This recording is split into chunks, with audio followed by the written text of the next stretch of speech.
This is the homework helper for 1-10 in the workbook, Introduction to Inequalities. Now the top part there that you see 1 through 9 is really the much simpler type of question to work with here.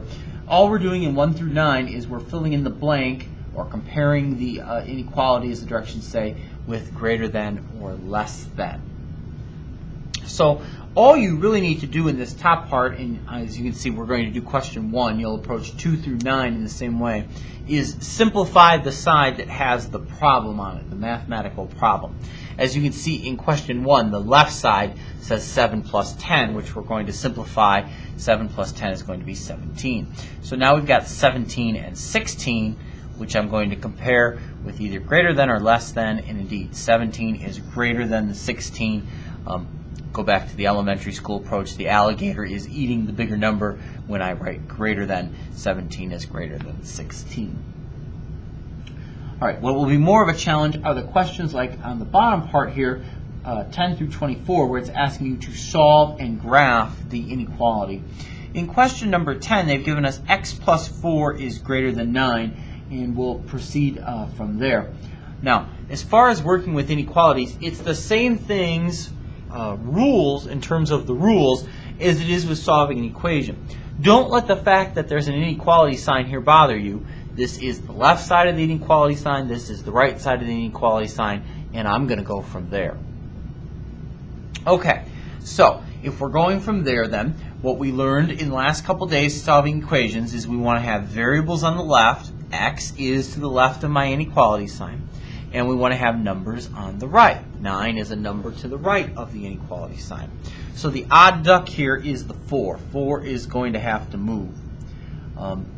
Remember, when I want to move something to the opposite side, and I do in this case because 4 is a number, and numbers belong over here on the right side, when I want to move something to the opposite side, I do the opposite. And the opposite here is going to be to subtract 4. And it's the opposite because there's a big old addition sign in front of the 4. That's going to make this plus 4 minus 4 go away and just leave me variable x, which is what I want. Greater than is still there, and here I've got 9 minus 4, which is 5. So my inequality result is x is greater than 5. Now as far as the checking here before we go into this graphing step, since it says x is greater than 5, what you do is you pick any number that's bigger than 5. 6, 7, 8, 9, 10, any decimal, any fraction, anything you want, and plug it into the inequality. And the inequality should come out as a true inequality when you want to check it. So for instance, let's say I pick 10 because 10 is bigger than 5. Well, if I go up here, 10 plus 4 is 14.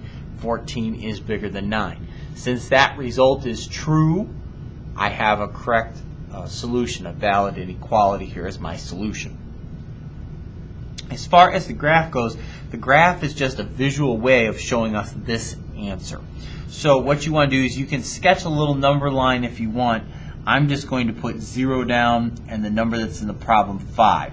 We know that 1, 2, 3, and 4 are there. We know 6, 7, 8, 9, 10. We don't really have any questions about that. We graph then this symbol on the number line with an open dot.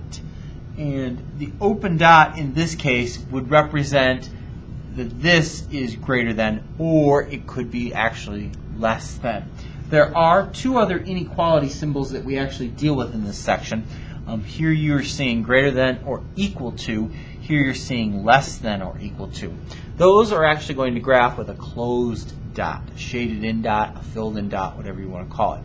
That dot simply tells us basically if it has the line underneath or not. This one does not, so we use an open dot.